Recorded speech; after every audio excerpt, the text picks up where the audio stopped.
Hello and welcome back, episode 80 of the Mandarin Blueprint Podcast today. I'm going to jump into a grammar point as usual, and I'm not going to talk about the coronavirus. I'm sure you guys are sick of hearing about it.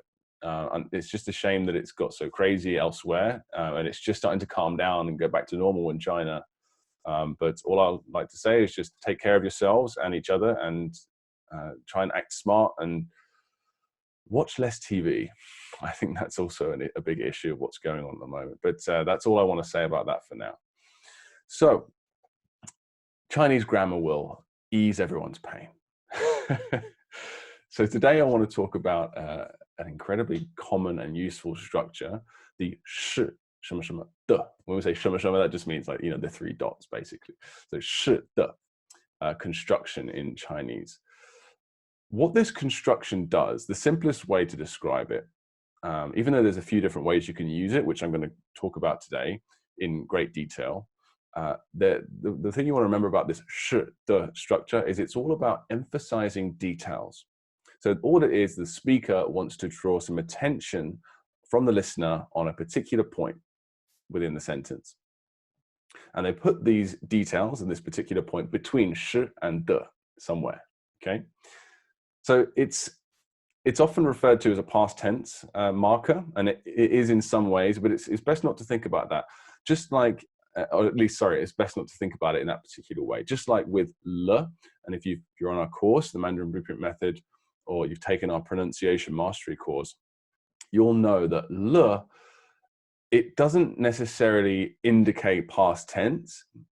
What the real function of le is to indicate a change or a completion of an action at some point, which just happens to usually fall into the past, right? Because usually that means you completed something. But it's not specifically a past marker, if you get what I mean. So 是 and 的 is a similar thing. So it's better, rather than think of 是 and 的 as about the past, think of it as emphasizing details, because it's used in all tenses.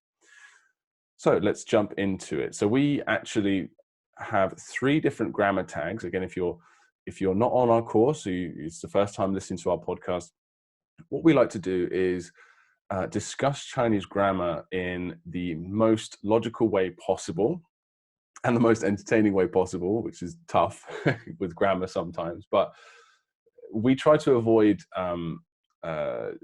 grammar words in English, like adverb and things like that, if possible, or at least in certain situations. And we try to just call it what it is to make it clearer. So we provide many flashcards with our course, and you'll learn how to read and understand Chinese in record time. And we give you thousands of example sentences so you can acquire the words and characters that you learn in context. And each one of these sentences, we tag them based on what grammar they refer to and what grammar points are within that sentence. So you can easily, if you want to study a particular aspect of Chinese grammar, you can just click on the tag in your flashcard system, and it will come up with all the sentences that have that particular grammatical function in them. You know, some people might want to do that. We thought that was really cool.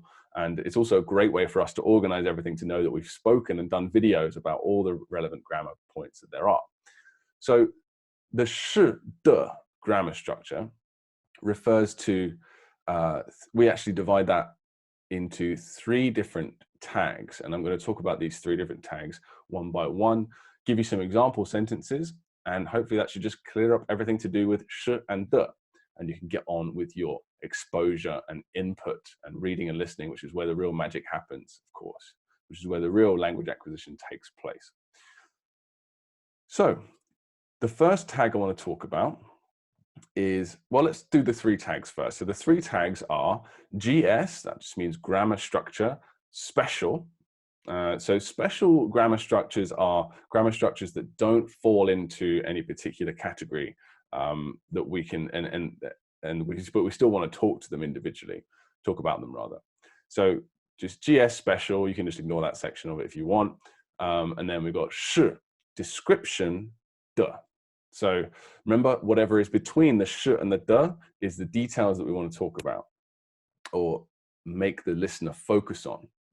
And then we've got the second tag is 是 PPT. PPT means person, place, or thing, object. And then we've got the third one, which is GS-Special-是-DoesWhat-Guest. So this does what guest. Does what is a verb. That's what the more fun sort of phrase that we come up with for a verb. And guest is the Chinese transliteration of the subject. So what the sentence is happening to. Okay, so again, it's always easier, rather than look at these explanations and grammar equations, just to check out the sentences. All right, so let's do that. So the first one, GS-Special-是-description-的. So the speaker will often emphasize a description. So for example, check out this sentence. 这只羊是白的. 这只羊. So 只 is the measure word. So this is saying 是白的. 白 is the white. So this is saying this sheep is a white sheep. 是白的, or this sheep is white. So let's check out another sentence. 我的妈妈是最美的. 是最美的. My mom is the most beautiful. You could just say 我的妈妈最美.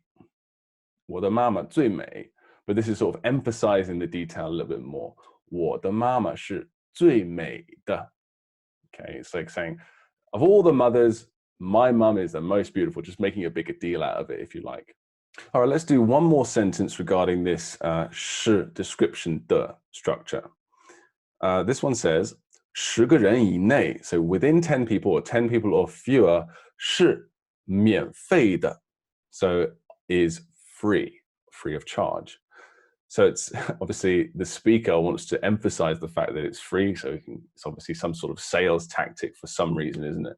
So you get the point, guys. That one is the first type of 是 the tag that we have. Let's look at the second one, where it's GS-Special-是-PPT, people, place, or thing. All right, so let's see how we can use this. The first sentence is this. 桌子上的勺子是你的吗? So the spoon on the table is yours.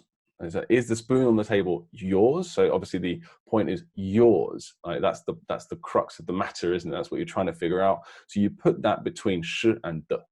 The second sentence here would be 我爱你, I love you. 我的心是你一个人的. My heart is yours and yours alone. So let's have a look. What's between 是 and 的 here? 是你一个人的.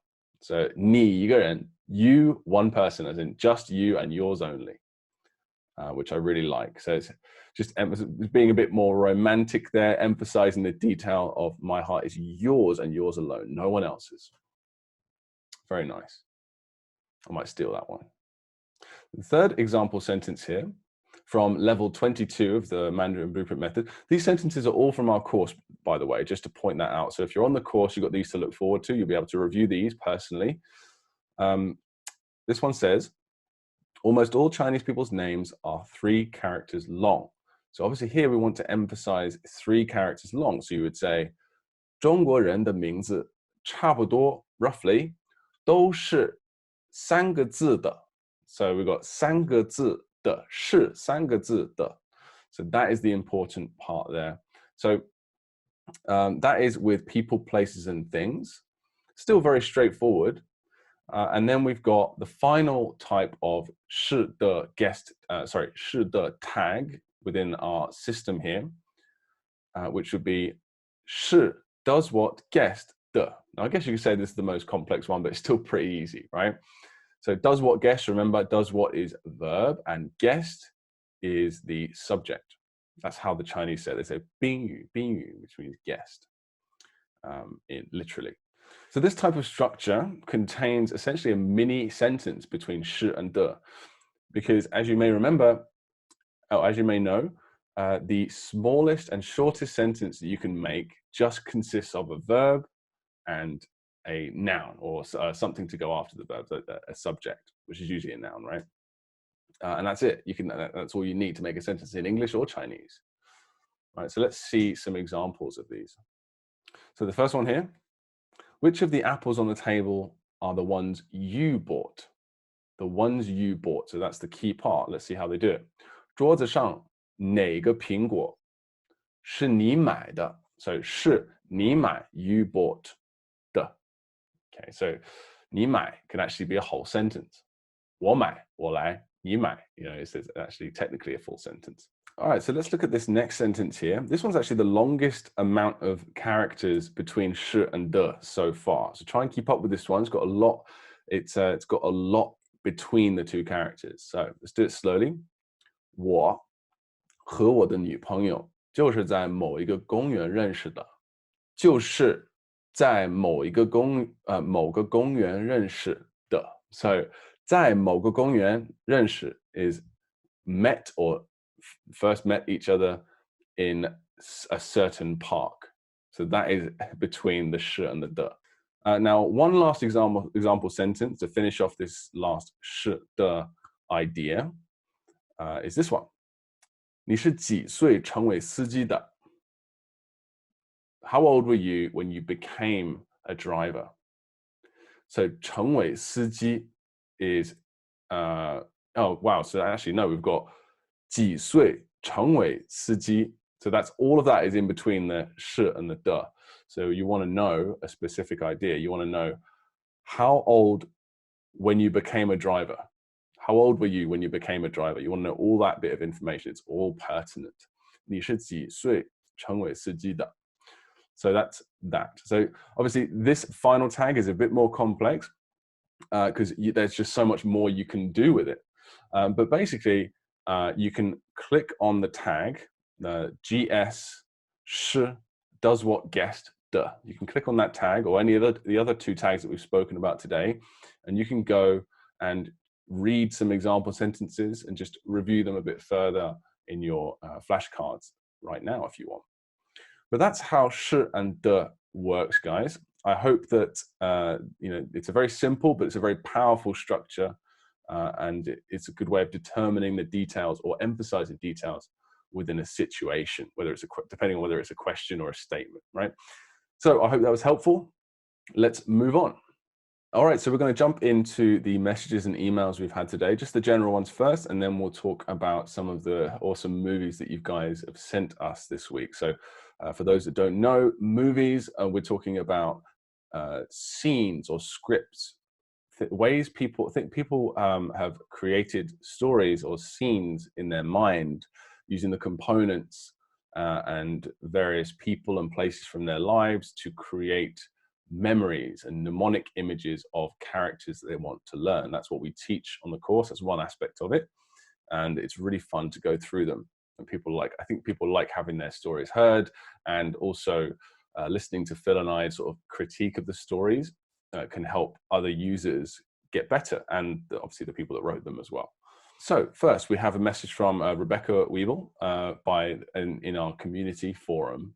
She asks, I have on occasion come across words like 信心 or 日本, which means confidence and Japan, respectively, that I look at and I know the characters for, but I haven't been taught the word yet. I assume that they don't have a high enough frequency to make it into the course at that point when those characters are first introduced. But when do we learn these? Do we discover them ourselves and avail ourselves of Pleco to find their meaning, or do they pop up in the future in the course? So if we haven't included certain words, it means that they haven't made it through our extensive testing and screening for certain frequency levels. Because some of these choices were tough. Like 日本 seems to me like, oh, definitely you should have that one. And there have been some requests from people that have led us to add new words to the course because it isn't that strenuous to do so.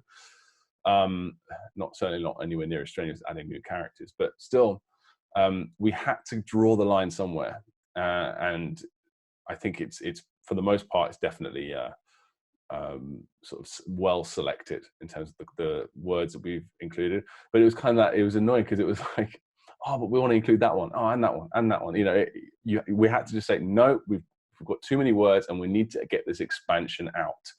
So we had to draw a line and say next expansion. So words like,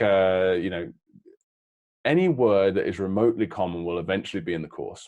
So I would say the next expansion, we're just planning on I mean, we'll never get obviously all the words in the language, but we just want to cover at least 3,000 characters, and probably what will be double the amount of words, probably like 8,000 words, maybe more, maybe 10,000, who knows?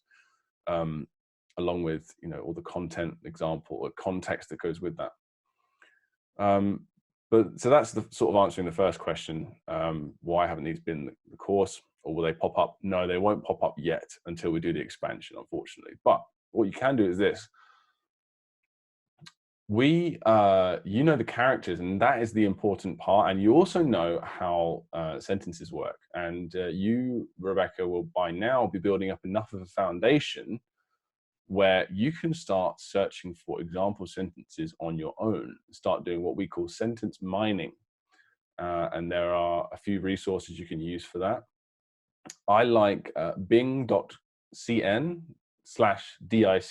Search for the word and try and find a sentence that is fairly simple, that contains not too many new words, and then create a flashcard out of it. And if you can't seem to find a sentence that you know most of the words for, maybe you're not quite ready to do that yet. Maybe you need to go through the rest of the course, learn some more words, 4,000 words in the current iteration of the course, and then go back and start learning them. But you can at least make individual word cards for them with images and stuff like that. But yeah, that's would be I would say continue with the course, but in your spare time, maybe if you want, maybe you have, for anyone else out there, you're doing HSK or HSK 5 or 6 or something that we don't quite cover 100% of yet.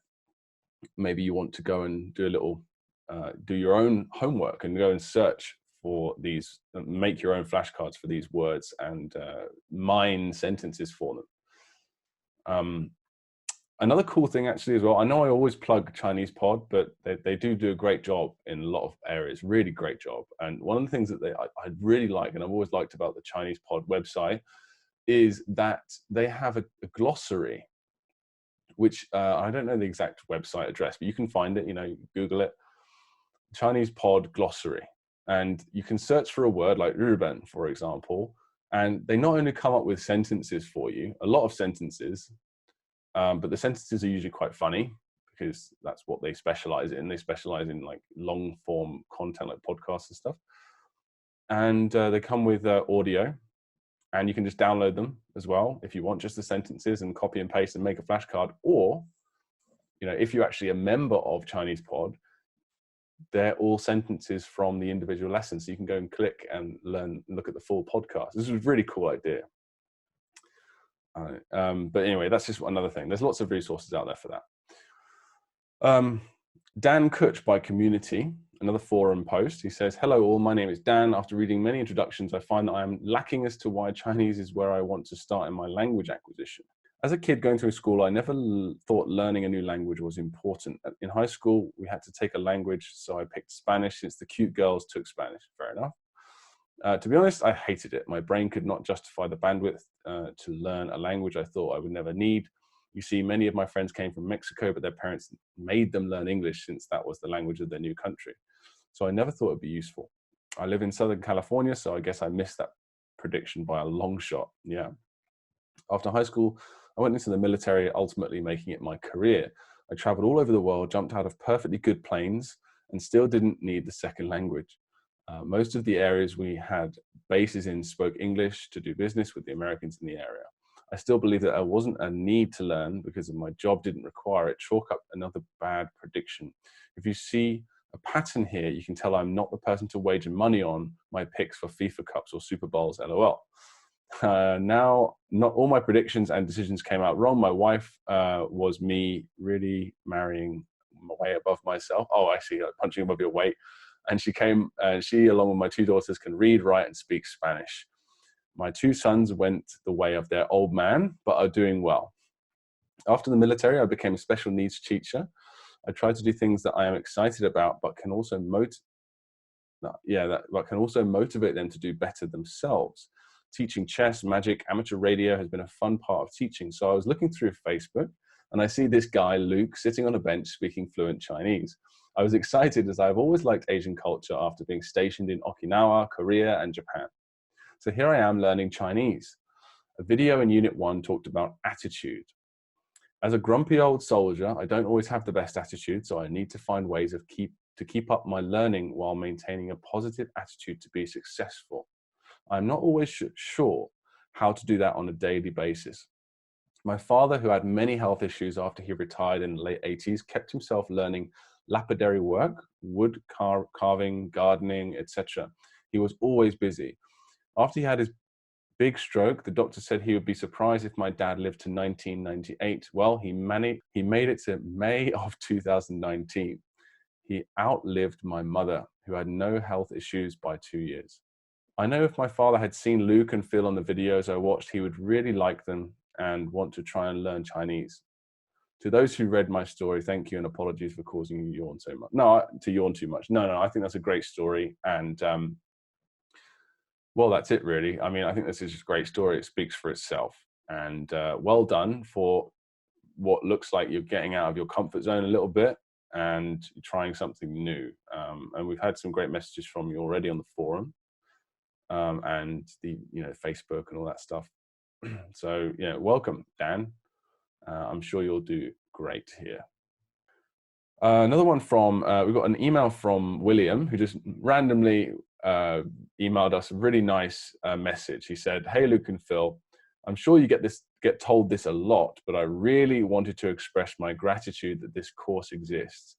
It's because of you guys that I haven't given up on learning Chinese, and because I didn't give up on my language journey, I feel like I've truly found my life's calling, and countless others, as well as myself, can now communicate with a vastly rich culture. And best of all, the journey isn't long or boring like it was before.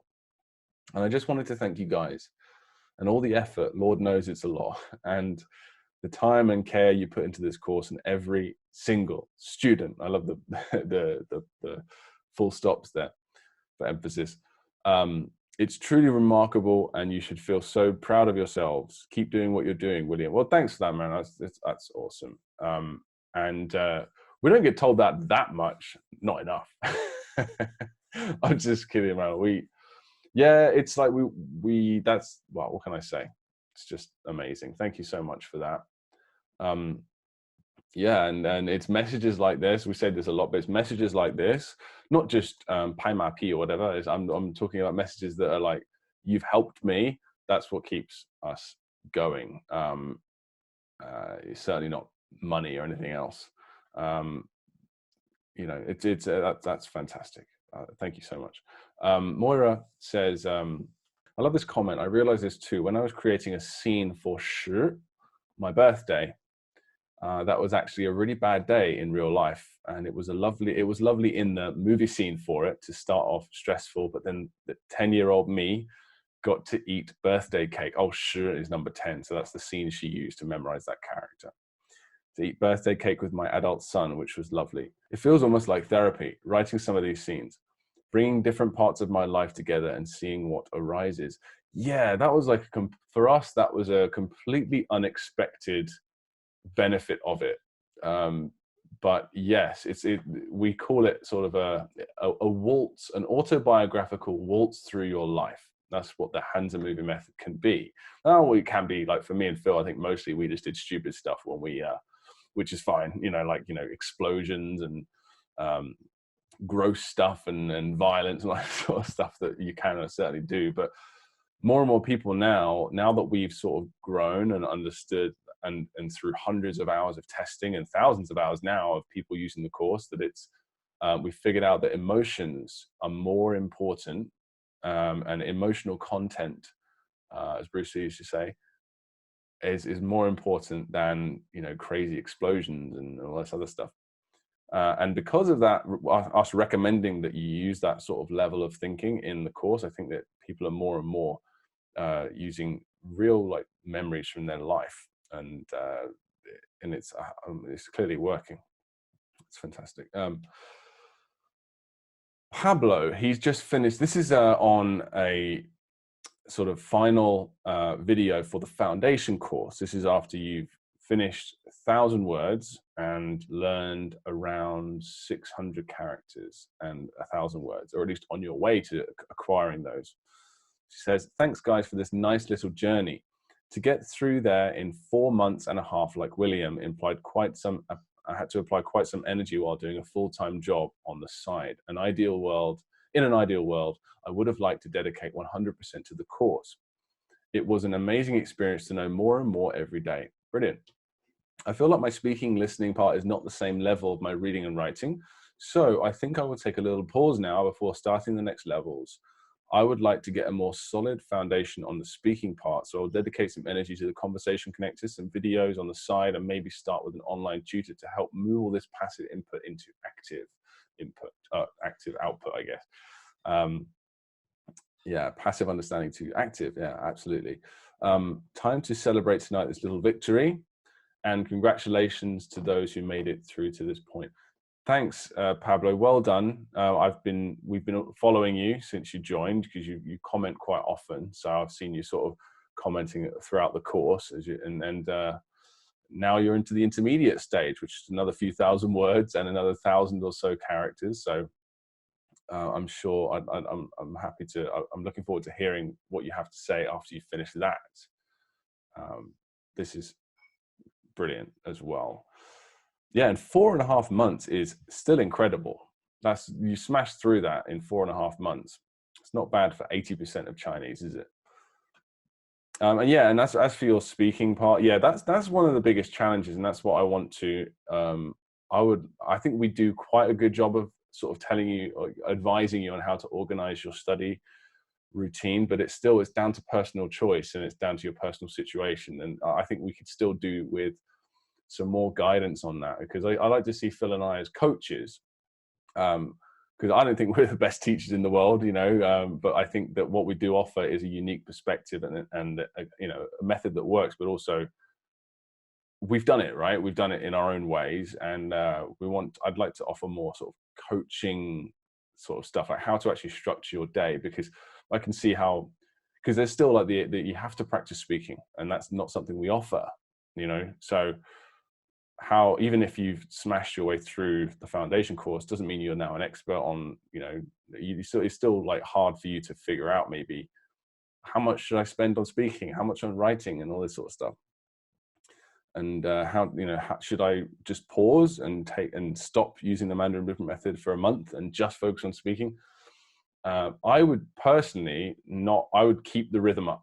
I would keep like doing, and you may have already chosen to do this anyway. It seems like you sort of hinted at that, but keep doing a little bit of videos, like, few Anki flashcard. Don't stop making progress, but maybe slow it down and slowly take on 1 or 2 sessions of speaking a week and see how that goes. Just like with your Anki cards or your flashcards, you don't want to increase by too much and then, oh no, it's too much, and then it overwhelms you, and vice versa. You don't want too little either. So increase it, see how it goes, test. That's all you can do, really. But that's great. I'm very proud of you, Pablo, and I'm sure you're gonna make it through the intermediate. You're gonna do really well making it through the intermediate too. This is just a random prop thrown in by William.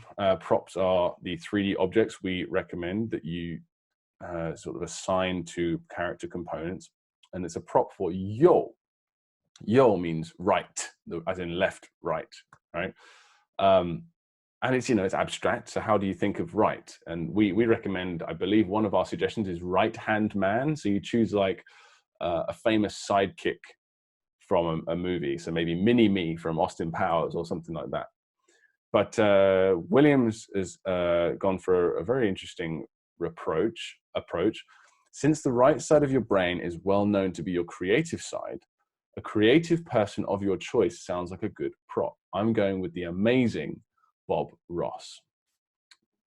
Like I said before, like Williams has got like a knack for this. He's got a real knack for making the abstract concrete in terms of props very well. So Rick on Make a Movie for May, which means every, he asks, isn't this specifically used for time periods, every day, every year? Yeah, so you would say 每天, 每年, but that's because, but you just say 每个人, like 每个人, like every person, but you just add 个 for stuff in there that isn't already a measure word. So the thing is, every day, 每天. It doesn't need 每个天, right? Because 天 and 年, year, and day are measure words in themselves. Yeah. So, is it a measure word or is it maybe a different word? I'm thinking I might be getting that wrong, but they don't need a measure word because they already are, right? But yeah, you can use it for everything. It just means every. But can it be used in other ways? Yeah, it can be used for anything. You know, as far as I know, there's no limitations. You can say every building. 每栋楼. 栋 is the measure word for building, and 楼 is a building. 每栋楼. You know, so I can't think of a limitation on that. I actually was going into this question thinking you meant something else, like does it have another usage apart from every? Which it does, but you can check out Pleco in the future for those sorts of questions. But I misread the question. I realized that, yeah, I hope that answers that one. Moira again says, level 4 complete. Going to wait until tomorrow before starting level 5. Drat, night shift anyway. I just want to play on here. That's great. That's exactly what it feels like, playing the kind of imaginary adventures you have when you're a kid. I know that I'm sure Moira knows that you don't say R, you say 孩子, but she learned R, which does mean child. But that's great. I'm glad you're having fun with it, Moira. That's exactly what we want. People like excited to turn on their flashcards and watch us, which always beggars belief for me. Don Thompson, our new vocabulary unlocked for 手机. He just says a hand machine. Love it. Yes, like when you start, and there's another comment here soon as well about just what these Chinese words are so simple and so logical. 手机 means hand machine, which means cell phone.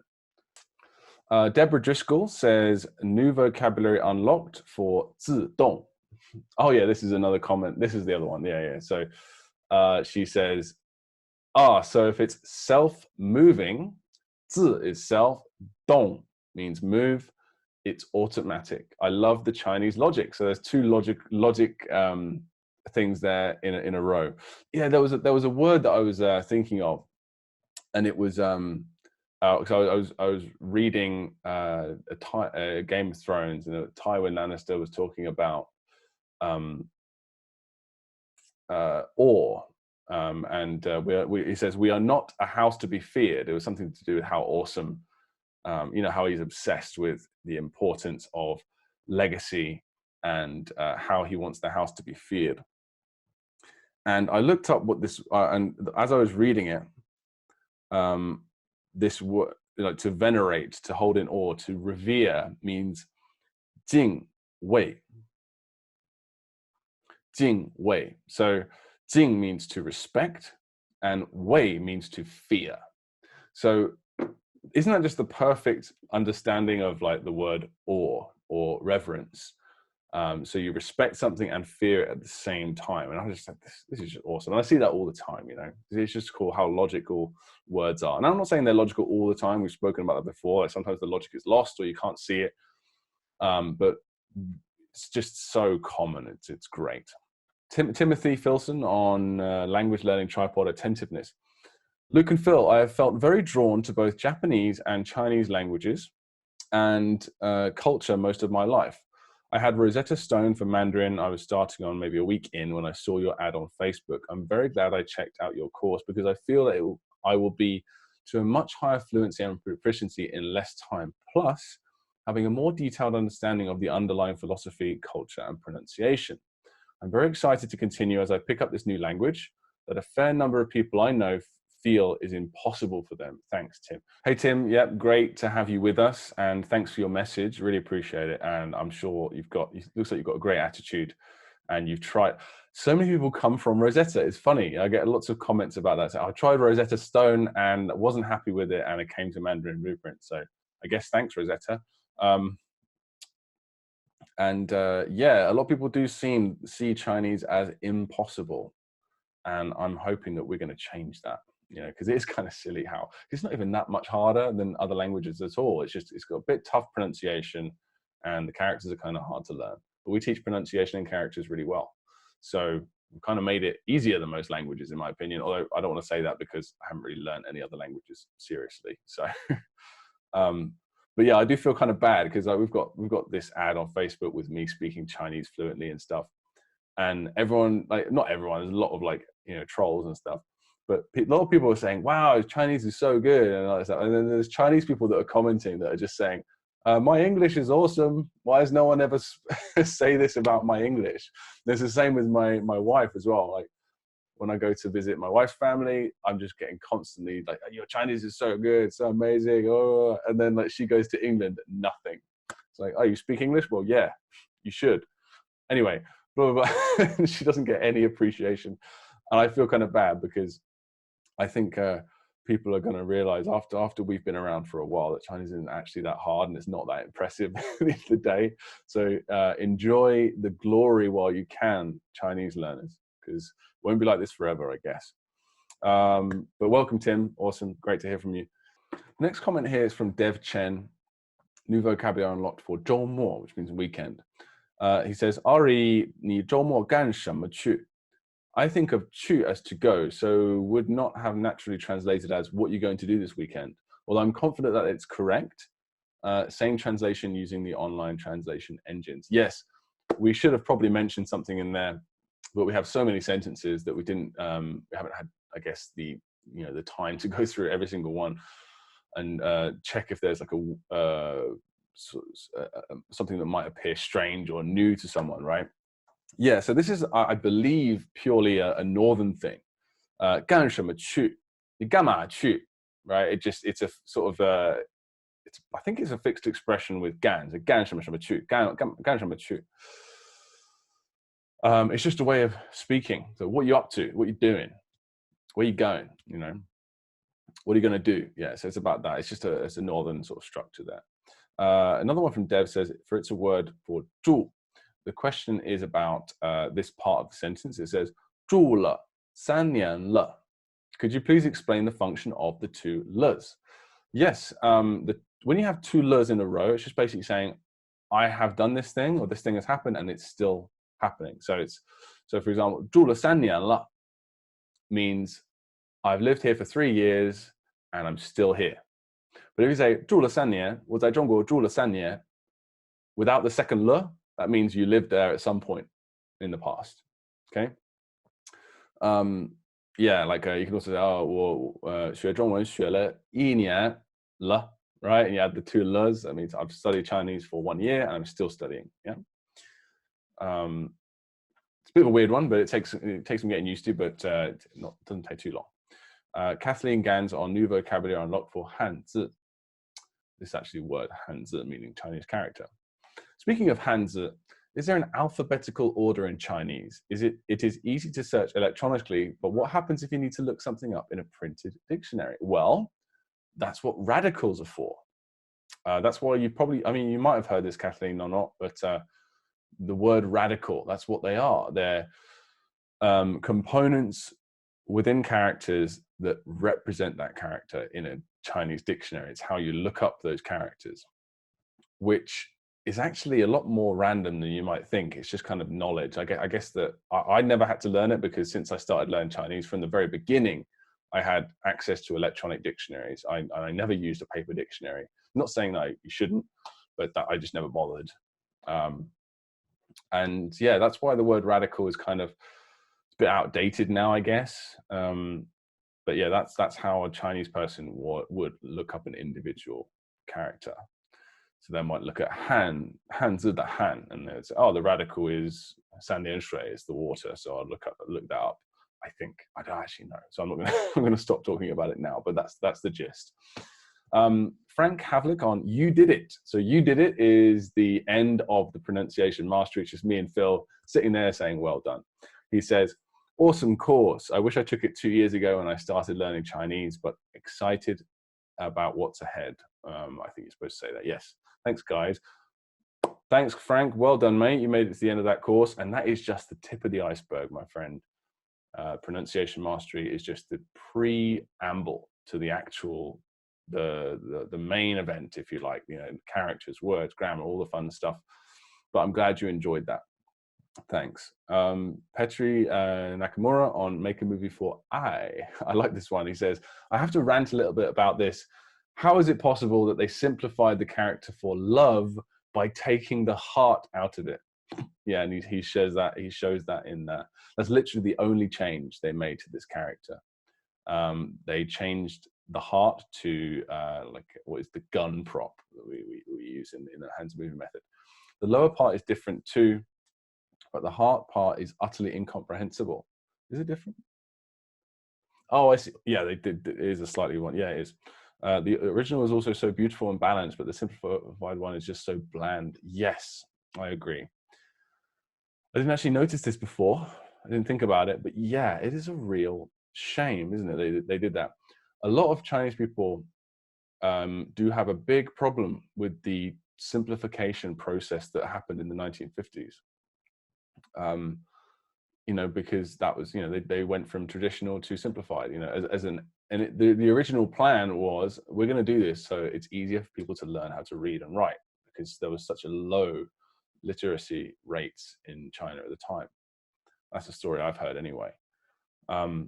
Yeah, and some of the simplification process was very inconsistent, and it's had a lot of criticism, very quiet criticism, as you can imagine.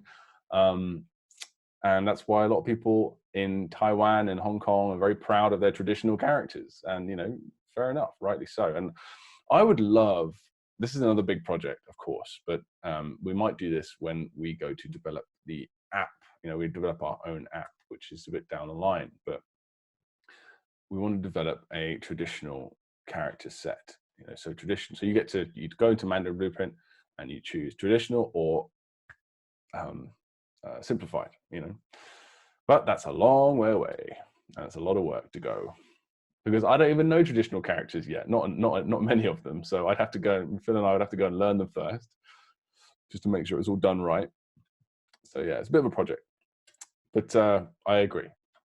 Deborah Driscoll, new vocabulary unlocked for 记住. Hi guys, is there a difference between using 记住 and 想起来 for remember? Yes. They both mean remember, but remember can mean two different things, right? Remember this means 记住, like don't forget this, remember it, fix it into your memory. So look at the 住 part, set it, remember, and set it there so you don't forget it in future. Remember this. But you can also say, oh, I remember. You're bringing it up out of your brain. 想起来, so it's 起来 means to bring up. So 记住 is to put in, 想起来 is to pull it out at a later time. That's pretty cool, isn't it? So yeah, oh, 我想起来了, I remember now, and then that's that meaning. Okay. Jay on it's a word for 道. We have a sentence here. 你多发点自己的自拍照片到手机上. Right? He says, why 自己的 instead of 你的? Well, they're both the same, really. 你的 means yours, and 自己的 means your own, right? So yours, right? So it's still 自己的 self. It does not really any functional difference. I'm sure that a Chinese grammarian could tell you a specific difference, but for me, it seems the same. 自己的照片. Well, I guess if you say 自己的, you're saying your own as opposed to someone else's. Like you're trying to emphasize that it's your own, not anyone else's. But I guess nǐde also serves the same function, you know. So yeah, not really a big difference, mate, if any. So that's it for the general sort of miscellaneous questions for this week. Yeah, so let's jump into movies. No course updates as far as I'm aware. Usually I say that and then something pops into my head that we're doing. I guess I could tell you that I've got the new ebook is going to be ready really soon, probably within a couple of weeks. By the time you listen to this, maybe a week after this, I don't know. But I don't want to put a time limit on myself, because there's always, every time I do that, something pops up and I forgot to do this whole big thing that involves a lot of my time. And yeah, that'll be out soon. And I still need to create a campaign for it and stuff like that. I don't know how much we're going to sell it to our own clients or if we're going to sell it to you at all, not just give it to you. I'm not sure, but it's going to be awesome. It's really long, and I guess it's not. That doesn't mean it's awesome because it's long, but it is long, and it's got a lot of cool stuff in there that I think you'll like. Yeah, so that's really nice. And yeah, other than that, we're just getting along with the same stuff. Like I said, the coronavirus is the nonsense is clearing up here, so things getting a little bit easier. I should be allowed back into Phil's studio next week, but other than that, no, not much going on. Just working on getting the course out to new people, getting some new clients on the course, and also improving the current content and planning the next expansion. That's basically all we're going to be doing for the next 6 months, probably. Yeah. So next, on to movies. We had a bunch of movies this week, as usual. So let's start with Deborah.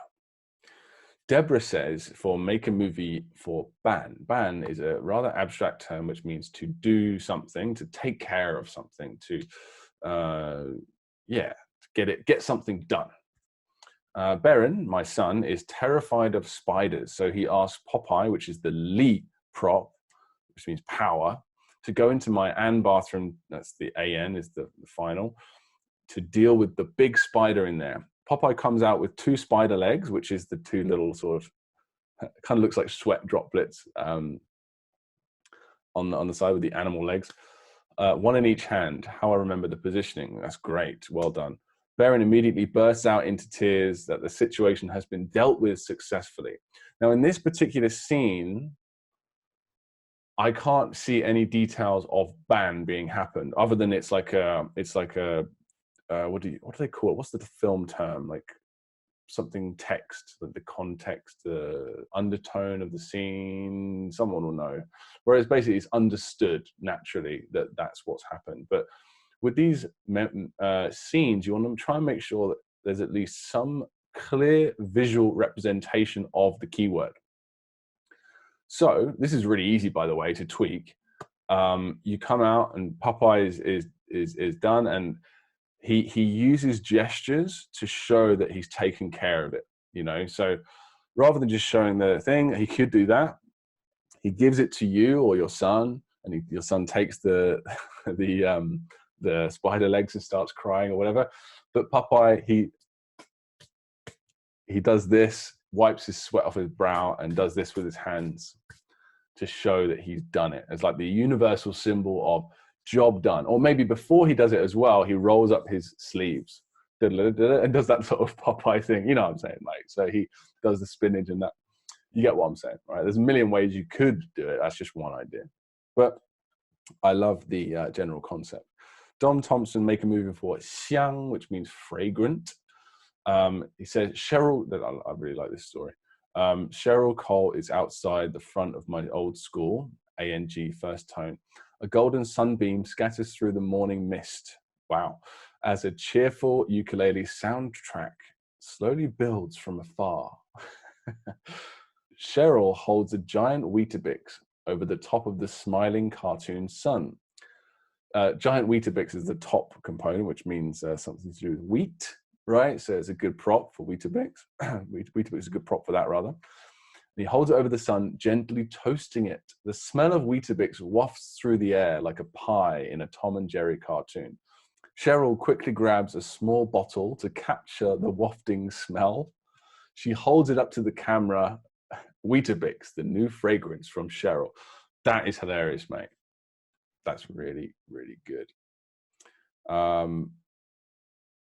Yeah, Dom has done a case study, which I did a few days ago, which should be out now on our podcast sort of list or whatever. Really good. He's smashing it.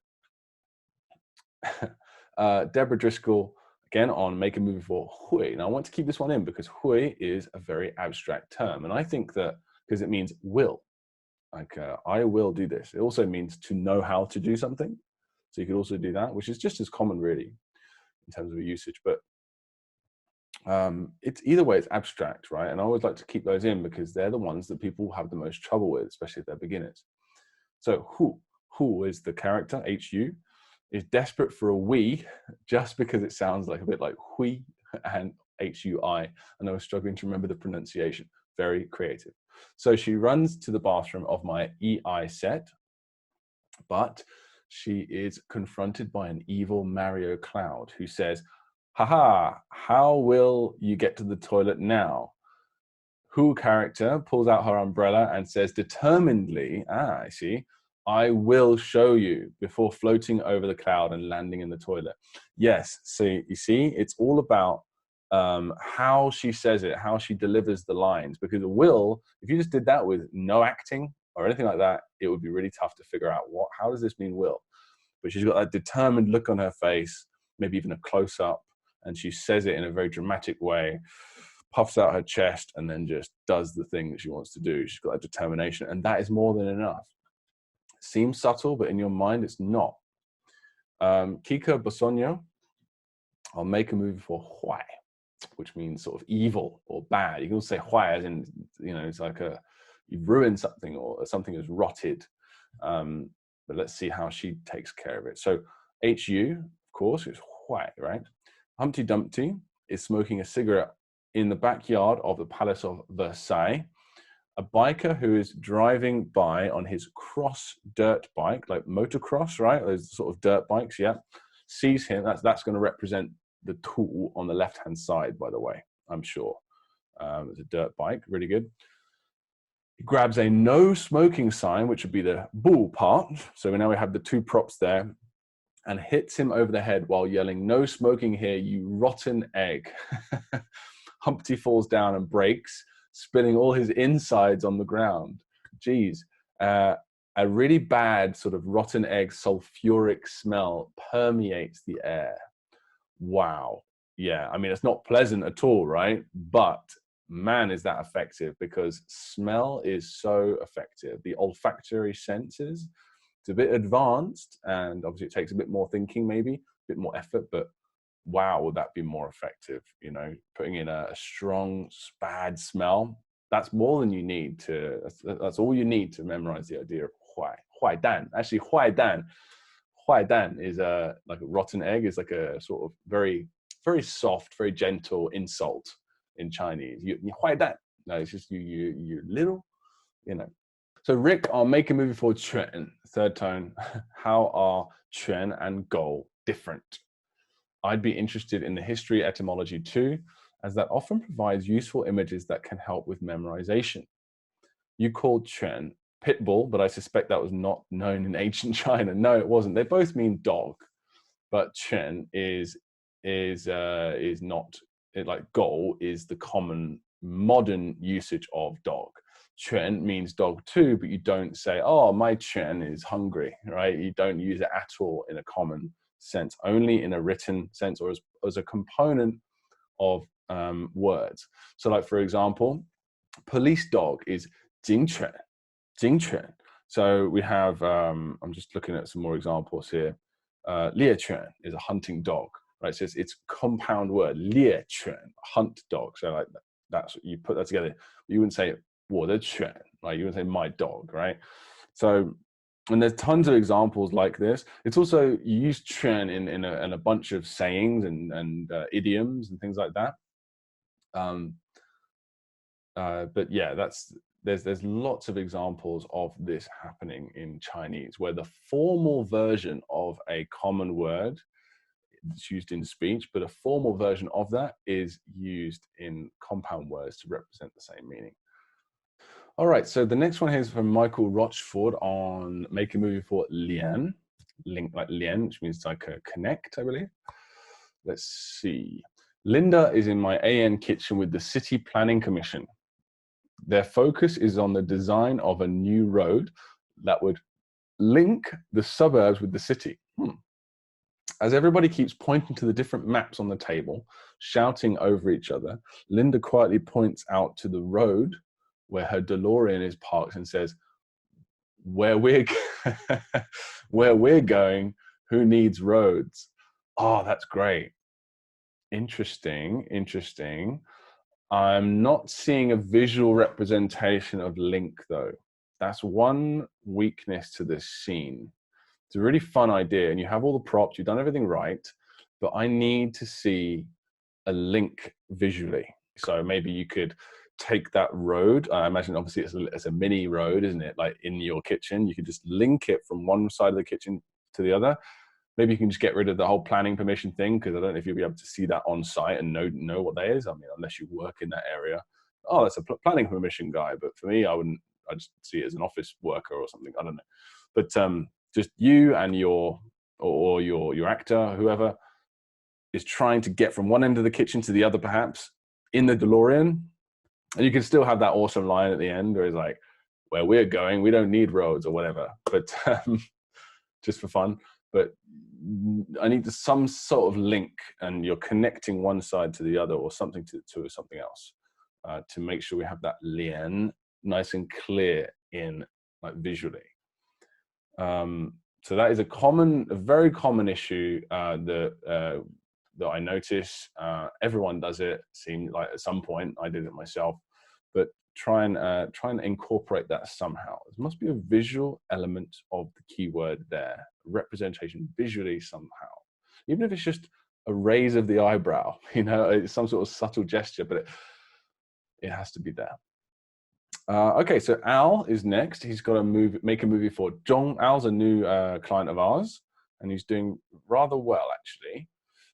So Jet Li. So this is for, by the way, this is for Zhong. Zhong is middle in Chinese. Zhong. So he says Jet Li is standing outside the bowling alley in the parking lot, putting on a bit of a show for the locals when the chatterer Cenobite, don't know what that is, approaches him, stepping out of the doorway. Jet Li knows the Cenobite has come to take him to hell and wants nothing to do with the idea. So Jet takes his staff, which I guess is the stick there, and throws it at the chatterer's hideous mouth, hitting him square in the face with the bottom end of the staff sticking in the ground, forming an impassable bar the Cenobite cannot manage to get past. The Cenobite angrily stands there, his teeth chattering from directly behind the staff. His mouth and the staff together form the Zhong character. Yeah, well done. Yes, I hope when you say at the end there, form the Zhong character, you don't actually show the character there, because that's going to be completely useless to you. Just in case, the way you wrote that, it sounded like you might have done that. Just in case, just mentioning that, yeah? Just the two objects is absolutely fine. That's a really good scene. Well done. Jeffrey, make a movie for Fu, which means to pay, says Lord Farquaad, this is a great for FU, that's the FU sort of actor for the pronunciation, is standing on the porcelain throne, the toilet of the bathroom in my childhood home. One by one, the fairy tale creatures come up, bow down, and pay their taxes. The inchworm, that would be the right side component, which is actually inch, comes up slowly and protests that he doesn't have enough. So Lord Farquaad's bodyguard, Chuck Norris, the left side male, sort of not male, but person component, picks up the inchworm in a menacing way. Then the inchworm frantically starts paying Lord Farquaad what he owes him. Very simple, very straightforward. Got lots in there that ticks all the boxes. Well done. Moira, make a movie for shi, which means knowledge. 认识, we talked about that earlier, where it's a fifth tone, but it's actually a second tone when it's by itself. So she says, Seamus, my son, is in the kitchen of my childhood home, rather puzzled because there is a big old wooden lectern. I don't actually know what a lectern is. What's a lectern? I've heard it before. So I just looked up what a lectern is. It's that thing that you stand on, a podium, basically, as to make a speech. Yeah, which works very well. Isn't it? It is, isn't it? Oh, sorry. Is it just like specifically for a church? Anyway, it's some sort of thing that you put a book on to read aloud. So yeah, I think it's in a book. It's in the church. Sorry. Zhi, and then we've got zhi, which is a spider. So Seamus, my son, in the kitchen of childhood, rather puzzled because there's a big old wooden lectern where the washing machine should be. Being of a curious bent, he climbs up the steps to see what's in the book, but it's written in some mysterious language he can't read. He's frustrated, but a spider the size of his fist runs up to him and scuttles over the book. Your poor son, he's not having much luck with spiders in your imagination. And scuttle over the book, reading aloud as it goes. That's amazing, says Seamus. How do you know so much? I am the spider of knowledge, says the spider, glowing golden with pride. I thought it was the salmon of knowledge, Seamus says. Can't a spider have knowledge? Of course you can, says Seamus apologetically, which is why his patronus, I don't know what patronus is a giant glowing spider, and he's a master at trivial pursuit. So I love that you added in a bunch more details in unnecessarily at the end there, just like loads of like, because obviously you're really into the story, which is awesome. But that's a really nice idea. You've got the idea that, because obviously it's tough to imagine some of the stuff you're imagining, but you've made it like you've made the golden glowing spider, so it's a visual idea of this knowledgeable sage of a spider. You've got all the props there. Seamus is sort of, there's a lot of dialogue. You don't actually need that much dialogue for it to work, but you put it in because it's fun, and that's fine. That's awesome. So that's a great story, scene rather. Okay, the next comment here we have from Neil. Make a movie for R, which means ear. Ardo. Second time, right, sorry. So he had one calligraphy teacher. He said, I had one calligraphy teacher who said that stroke order is just to help you remember how to do a character. If you're a good enough calligrapher, you can paint well enough that even if you get the stroke order wrong, you can still make the character look correct or recognizable. I did not know that. Now, I do not want to disagree with a professional calligrapher, but I was always told, and I've sort of discovered this like through myself through practice, that if you write out of order, you're going to write ugly, very ugly. And I think you have to be very talented to write a character that looks like it should, writing in the wrong order. I think this guy might have just been showing off how awesome he is, or she. But that's, yeah. And while there are some other people who say if you memorize the correct stroke order, you can flow more easily while painting a character or drawing a character, it's basically all habit. Plus, sometimes when making stroke orders suit a set of rules, with some characters such as this one, the stroke order that doesn't necessarily fit the rules might actually be easier to learn at first, or one that is just as good as the other. Interesting. For now, I would say everyone listening, just stick to the stroke order, but that I don't want to make a fool out of myself and try and disagree with a professional, because I'm terrible at calligraphy, or I can't do it, full stop. But in my experience, stroke order is vital to get it right, to make it look anything like the character. But he might just be like an absolute legend. He might just really, really be talented, and it's not an issue for him. Like some people can write upside down and backwards, and they have that sort of brain. I don't know. Anyway. Thanks for that, Neil. Al on Make a Movie for Ji, which means a plan. So he says, Jeanette is chilling in my childhood home's backyard, sitting on a lawn chair with her left arm resting on one of the horizontal bars of a large metal plus sign. Okay, that's good enough for me. Yeah, she is speaking, for the prop, I mean. She is speaking with someone on a cell phone and says, sounds good, I'll see you here on Friday. She hangs up on the phone and immediately sneezes. She tries to stifle the sneeze. It comes out sounding like a loud ji. Okay, so cell phone, is cell phone the eye? I guess so, right? It's just, I call it an eye, yenzapang, right? The little left side component representing language. So you've got the props there. And she's making a plan on the phone, right? But it's all audio. But I guess you could show that clear enough. You could show that clear that she's making a plan, because that's how people speak.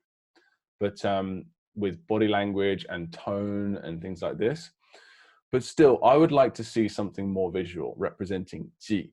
And you said you added that at the end, like this randomly sneezing and saying ji, but you don't need to worry about that, because that's not going to help, because you don't need it, because you have ji is you have the pronunciation taken care of for the most part. You have ji with the actress, and you have the location, right? Childhood home. So you don't really need that end bit, in my opinion. And I would like to see, maybe she's writing down on a calendar or something like that. She's writing a plan or on a whiteboard. She's like, just to make it extra visual. But that's just me. I think I'm being a little bit picky there because I think this could work, right? So well done, Al. And we've got one more scene from Petri. I think it's a scene. Yes, it is. For make a move for guy, which means to change or alter. Grant, the gentle teacher, has come to my AI home to offer me work. We sit in the living room discussing the project. I think you meant to say project, and it sounds very promising. So I'm excited to take up the offer.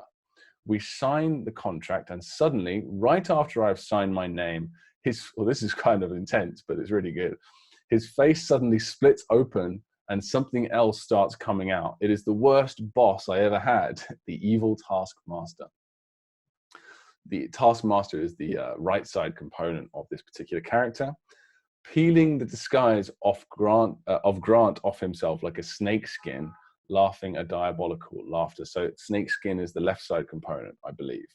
So all the components are there. It's really intense as well. In my mind, it is maybe I've just watched too many horror movies, so I've made it worse in my mind than it actually is. But that's a fantastic scene, and that is a change for sure. Yeah, don't give yourselves nightmares, guys, but that's really effective. Well done, Petri. Well done, everyone. Fantastic. I had lots more scenes to read, but I wanted to just stick to one each for now. I just chose my favorite one of everyone that had sent me a scene today, this week rather. So thank you very much for listening. I hope that's helpful. And as usual, if you have listened this far and you're not on the Mandarin Blueprint Method, give it a try. You might as well, right? It's a 7-day free trial. No question asked, 30-day money-back guarantee on everything, whatever you choose. So just give it a shot. If you're not already on the course, people seem to really, really like it. So, all right, guys, I hope that was enjoyable for you. I hope you learned something today, and I will see you in a couple of weeks. Bye-bye.